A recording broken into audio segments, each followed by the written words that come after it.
Il a ouvert la toute première boutique de Dreams Donuts à Charleroi il y a 4 ans à peine. Aujourd'hui, il est présent en France, en Italie, en Espagne et il s'apprête à inaugurer sa 100e boutique.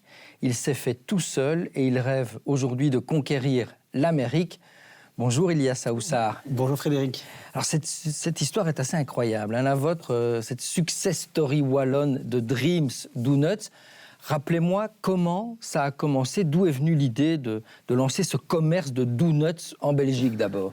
Alors tout d'abord, effectivement, j'ai lancé l'entreprise en 2020. L'idée, elle vient tout simplement d'un voyage aux États-Unis. Donc j'étais faire un petit voyage où j'ai apprécié les donuts aux États-Unis. Je les ai trouvés beaucoup plus bons que les donuts d'Europe. Et je me suis dit, il faudrait peut-être penser à lancer un bar à donuts.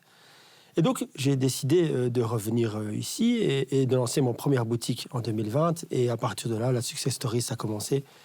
Ça s'est bien passé. Je vous avoue que j'étais agréablement surpris parce que dès la première boutique, on a cartonné. Et on en a ouvert une deuxième, c'est-à-dire 2 mois plus tard, on en ouvre une deuxième. Avec l'investissement de départ, c'est-à-dire qu'on n'a rien injecté dans l'entreprise, on a pu réinvestir dans une nouvelle entreprise, dans une deuxième boutique. Et puis une troisième, 3 mois plus tard. En espace de 9 mois, je me suis retrouvé chef d'entreprise, or que j'étais qu'un petit indépendant. Ça a été vraiment une belle aventure. À partir de là, on a décidé de développer un système à l'américaine. On vraiment s'est inspiré... De franchise De franchise, exactement. Et c'est là où on a eu un gros boom. On a pu ouvrir en l'espace d'1 an 12 boutiques la première année. Deuxième année, une histoire de 20 boutiques. Et puis après, ça s'est enchaîné, enclenché. Et au jour d'aujourd'hui, on a ouvert dans les dom-toms. Donc en La Réunion, à la L'île Martinique. de la Réunion, vous êtes présent là. Exactement, okay. Exactement. C'est dingue. C'est une belle histoire, c'est une très très belle histoire. Justement, vous avez 41 ans, donc vous avez lancé votre business à 36, 37 ans. Qu'est-ce que vous faisiez avant? C'est quoi votre parcours? Écoutez, moi j'étais dans le salarial tout simplement, et je rêvais d'être indépendant. Je rêvais d'être chef d'entreprise. Pourquoi?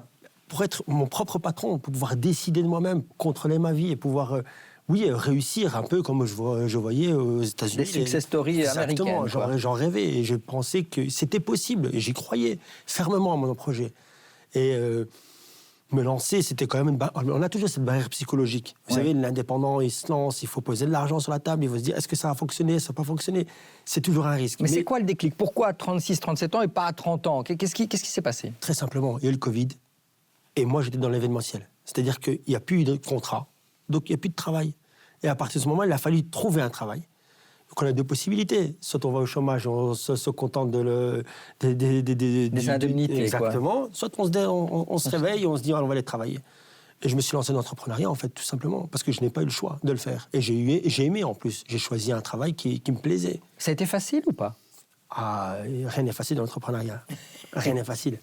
Il y a des difficultés. Il faut s'en rendre compte. Dès le départ, on a des difficultés pour trouver un office qu'un local, trouver un local bien en adéquation. Une première boutique, le premier pas n'est pas évident. Clairement, il faut créer le concept de A à Z. On part d'une feuille blanche, d'une idée, on se dit qu'est-ce qu'on va faire? Et puis après, il faut le mettre en application. C'est là où ça devient la difficulté. Se lever le matin à 6h et partir à 2h, 3h du matin, faire les travaux, se lancer, réfléchir à comment mettre un concept en place, un parcours client. Tout ça, il a fallu apprendre comment faire pour justement optimiser au maximum l'espace d'une boutique. Et tout ça, petit à petit, on l'a mis en place. Mais parce que sur le papier, on peut se dire, tiens, les donuts, ça existe. Qu'est-ce que vous allez apporter de nouveau? Comment vous expliquez le succès de Dreams Donuts? C'est quoi votre nouveauté? Mais justement, c'est là où il a fallu justement réfléchir à faire mieux que les autres. Clairement, nous, ce qu'on a fait, c'est la customisation. En fait, on s'est inspiré des États-Unis, mais on s'est aussi inspiré de ce qui se passe en France. On a des grosses enseignes françaises qui ont élaboré des idées en partant d'un tacos, par exemple, et en pouvant, le client, on le met au centre de sa demande, et il a le droit de choisir un peu la viande qu'il veut, un peu les toppings qu'il souhaite. Donc c'est ça, c'est des donuts personnalisables? Exactement. Donc moi, je peux vous demander n'importe quel donut? Exactement. Alors, on part sur des baby showers, par exemple, pour les mariages, pour les anniversaires. On peut faire ce que souhaite le client. Des donuts personnalisés Spider-Man, Batman. On peut faire vraiment de tout. Chez nous, en fait, on fait de la pâtisserie. Forme et j'oserais dire le fond, le goût peut aussi être personnalisable. Évidemment, bien sûr. Alors, à la fraise, chocolat, vanille, on part dans tous les sens. Il y a plus de 1600 goûts différents chez Dreams Donuts. 1600 goûts chez vous, quoi. Ok. Exactement. Et donc, je l'ai dit, là, vous avez réussi à vous imposer en France, maintenant Italie, Espagne, à La Réunion, vous l'avez dit. une vingtaine de collaborateurs en Belgique, hein, dans l'entreprise. Mais si on compte les franchisés, vous êtes à 350 collaborateurs, c'est ça? Exactement. 350 collaborateurs directs et indirects avec ce qu'on a mis en place. C'est-à-dire que chacun des franchisés ont au moins 3 voire 4 salariés, peut-être même plus. Parfois, on a la Défense, par exemple, à Paris. C'est un gros centre commercial où vraiment on a énormément de débit. On est à Toulouse, à Blagnac, par exemple, un gros centre commercial. Pareil, avec énormément de débit. Là, il faut compter au moins 7-8 salariés minimum. Et ce qui est dingue, c'est que je voyais dans la presse locale que chaque inauguration, il y a des files de dingue. Et c'est évidemment surtout des jeunes. Mais pourquoi? Parce que c'est, oserais-je dire, c'est instagrammable, votre produit? En fait, la réussite, elle est au pluriel, elle n'est pas au singulier. En fait, on crée et on met en place une stratégie de communication pour donner envie aux clients de venir nous voir. C'est au-delà de la pâtisserie, parce que oui, on est des bons pâtissiers, on fait de la bonne friandise, de la bonne note, évidemment, bien moelleux, bien aéré. Mais au-delà de ça, il faut aussi communiquer, montrer ce qu'on sait faire. Et c'est quoi votre stratégie alors? Notre stratégie, elle est très simple. On se base sur les réseaux sociaux. Les réseaux sociaux, pour nous, c'est le moteur. On a réussi à s'imposer dans notre business model qu'on a mis en place grâce aux réseaux sociaux. On met de la publicité sur les réseaux sociaux, on isole et on identifie les clients cibles, et à partir de là, on envoie des vidéos, des photos qui donnent envie à nos clients. Et il y a un univers très girly, j'ai envie de dire, très rose, un peu à la Barbie, c'est délibéré. Bien évidemment, l'objectif aussi, c'est que le client fasse une photo. Quand il fait une photo, on a tout gagné. C'est-à-dire qu'il fait une photo, ça nous fait de la publicité. Directement. C'est pour ça que vous allez trouver des logos dans l'enceinte de notre entreprise, dans l'enceinte des boutiques, oui, pour que le client fasse la photo et identifie la marque. Une fois qu'on a obtenu cette notoriété de marque, on arrive à s'imposer dans le marché, dans l'univers du donut. Aujourd'hui, on est devenu leader du marché. Ce n'est pas pour rien. C'est parce qu'on a réfléchi, je vous l'ai dit dès le départ, au pluriel. On a cherché toutes les solutions possibles pour être le mis en avant. Et c'est ce qu'on a réussi à faire. Mais bravo en tout cas. Et c'est quoi vos ambitions? Vous voulez ouvrir quel marché? C'est quoi vos rêves? Alors nous, dans un premier temps, on a réussi à être devenu leader du marché en passant, enfin en tout cas en France, en passant de 0 boutique à 70 boutiques en l'espace de 2 ans. On veut évidemment inonder le marché en Espagne. En Italie, c'est aussi l'objectif, mais au-delà de ça, on voit beaucoup plus loin, on voit beaucoup plus grand. Nous, on veut devenir leader en Europe, ça c'est le premier objectif, c'est vraiment l'objectif affiché de Dreams & Nuts. Une fois qu'on sera leader, on partira aux États-Unis conquérir le marché. Ça, ce serait dingue. Donc vous avez un rêve américain. Bien sûr, clairement. American Dream, vous voulez imposer des donuts belges, wallons et même borins, vu que vous venez du borinage, au pays de l'oncle Sam, c'est quand même dingue.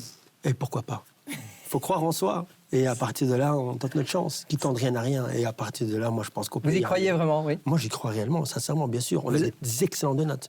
On a, nous, au Shape, vous connaissez le Shape, hein, on a une boutique en Mons, on a des Shapiens, donc des Américains, des soldats américains qui viennent chez nous et qui adorent le donut, qui disent qu'ils sont aussi bons que ceux aux États-Unis. Ça, c'est la meilleure reconnaissance. Bien sûr, et donc ça nous donne confiance. Vous avez des objectifs chiffrés dans la prochaine année à venir, pour 2025. Vous allez inaugurer votre 100e boutique. Vous vous dites, fin 2025, j'en aurai 200, 300, 400?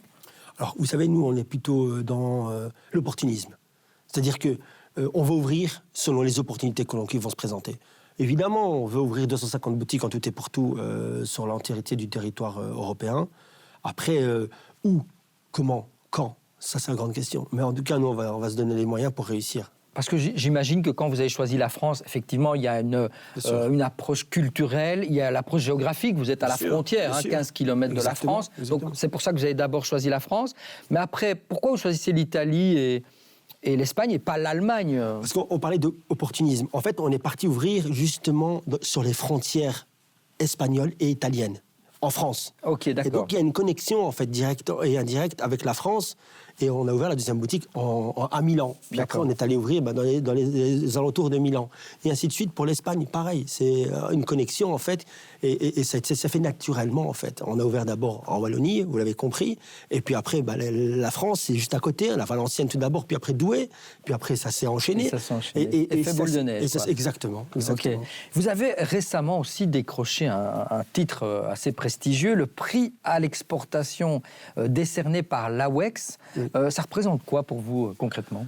C'est un grand honneur, clairement. On remercie d'ailleurs l'AWEX de nous avoir élus. On était agréablement surpris parce qu'on est quand même en lise parmi quand même 500 entreprises.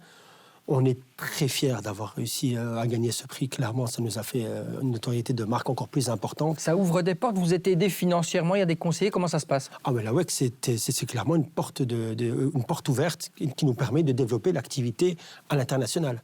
La WEX vous donne les moyens, donc les moyens financiers, on parle de ça, hein, on nous donne le moyen financier. Je vais vous donner un exemple simple. Nous allons au salon de la franchise à Paris. La WEX va vous donner les moyens de le faire, en vous aidant financièrement. Ouais. Quand on a un concurrent français qui va s'implanter, qui va aller par exemple, dans un salon de la franchise, lui va devoir payer plein pot, pas nous. Et ça, c'est clairement une force par rapport à lui. D'accord. Et c'est là où on arrive à concurrencer les concurrents locaux, grâce à des subventions que la WEX nous apporte. C'est un exemple parmi tant d'autres. D'accord. On arrive tout doucement à la fin de cette interview. Une ou deux questions encore. Vous produisez combien de donuts par jour? Oui, alors en moyenne, c'est 40 000 donuts par jour, minimum. 40 000. Ouais, avec des objectifs qui vont vers quoi? On aimerait Parce que vous construisez une nouvelle usine là, à Cargnon, dans le Borinage, tout à fait. Qui sera opérationnelle quand? 2025, début 2025, si tout se passe bien. Alors encore une fois, vous savez, les travaux, c'est toujours du gros challenge. On espère pouvoir mettre en place l'usine à partir de 2025. On serait plutôt aux alentours de 100 000 donuts par jour à ce moment, à partir de 2025. Si eh bien, bravo. Dernière question, Elias. Quand vous regardez derrière vous, que vous dressez ce bilan, je suppose que vous ressentez une certaine fierté, mais est-ce que vous vous dites « j'avais tout pour ne pas réussir et je l'ai quand même fait » ?